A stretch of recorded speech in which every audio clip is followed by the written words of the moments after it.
It's common for astute negotiators to use specific statements or phraseology when negotiating. What are some of the kinds of phrases that you will hear, and what is their purpose or hidden meaning?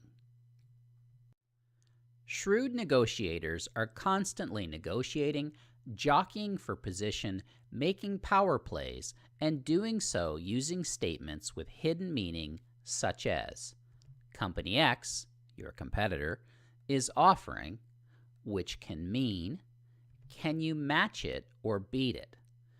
Statement may be true, it may be false, and they may not even care, they're just trying to rattle you. That's old or discontinued, seconds or damaged stock, or other forms of concessions, which can mean we want better pricing or other forms of concessions.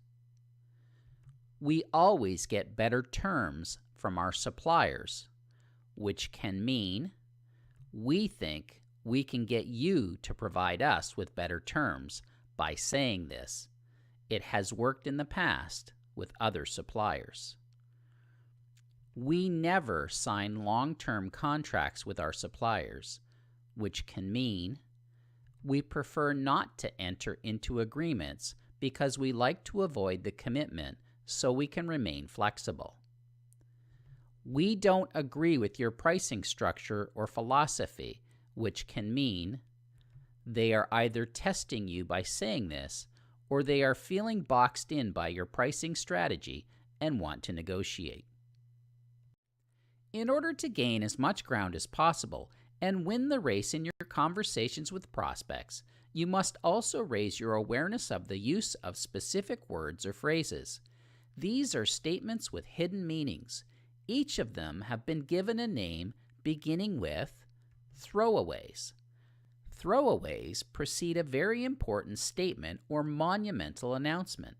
For instance, as you are aware, incidentally, before I forget, by the way, as a matter of fact, I don't want to forget to mention, for the record.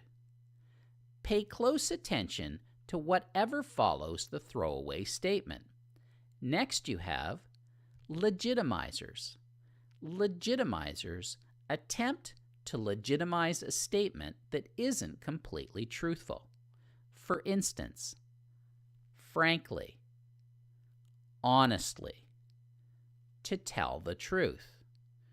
You won't likely want to call them out on the legitimizer statement. However, there is a good possibility that it isn't frank, honest, or truthful. Then there are justifiers. Justifiers lay the foundation for failure, like, I'll try my best. I'll see what I can do. I'll try to. What you are really being told is the exact opposite of what you are being told with a justifier. Then you should watch for I statements versus we statements.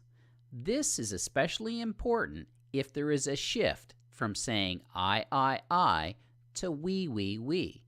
In this case, you must watch for stalls and backpedaling. This shift represents disappearing commitment as the prospect loosens their grip. Next, there are erasers. Erasers are statements followed by words but or however, which can often be a deception. When followed by a claim or statement, erasers negate everything said prior to them. Watch out for but and however. Then we have preparers.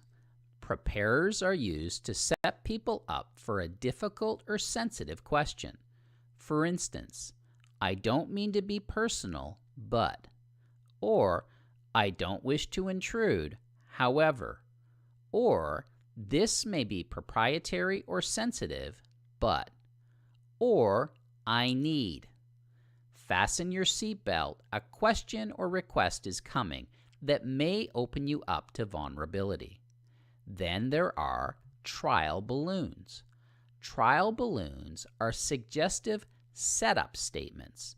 Some examples would include, I haven't given it a lot of thought, or just suppose that we, or off the top of my head, or what would happen if we.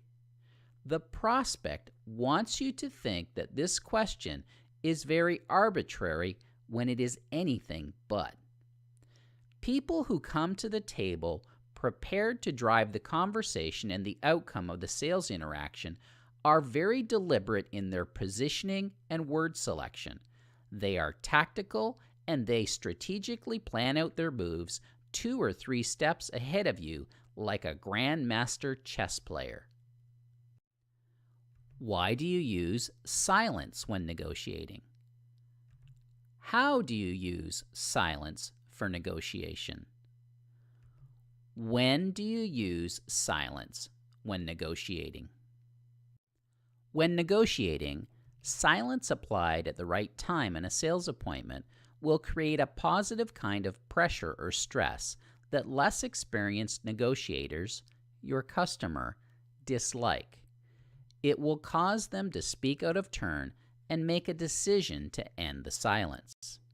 A very popular phrase that you may have heard or will most certainly hear at some point in your sales career regarding this is, he who speaks first loses.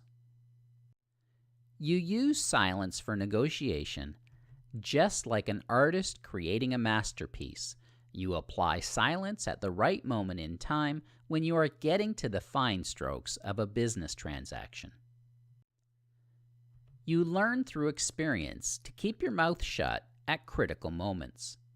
Silence is critical, especially after you have recommended a solution, outlined your position, made an offer or a counteroffer, and asked the customer for a commitment. Human beings dislike silence. It makes them nervous and uncomfortable. It is like a void that is begging to be filled. Lance Morrow is quoted as saying, "Never forget the power of silence, that massively disconcerting pause which goes on and may at last induce an opponent to babble and backtrack nervously."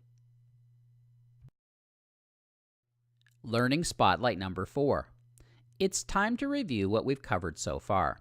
Each question in the quiz has a 90-second time limit, and the quiz has a 15-minute time limit. You cannot pause the quiz once you begin. The quiz includes many types of questions, including true or false, drag and drop, multiple answers, etc. Read the questions carefully and make sure you understand what is being asked before submitting your response. Many of the questions or variations of them will be included in the final exam. You will be graded, and the passing grade for the quiz is 70%. You will have 3 chances to attain a passing grade. If you fail to attain a passing grade after 3 attempts, you will be locked out of the course. You will have an opportunity to review the quiz responses upon successful completion.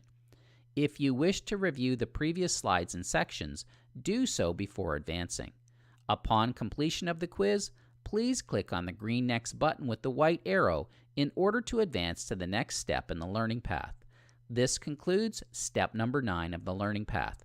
Please click on the green Next button with the white arrow in order to advance when you are ready to proceed.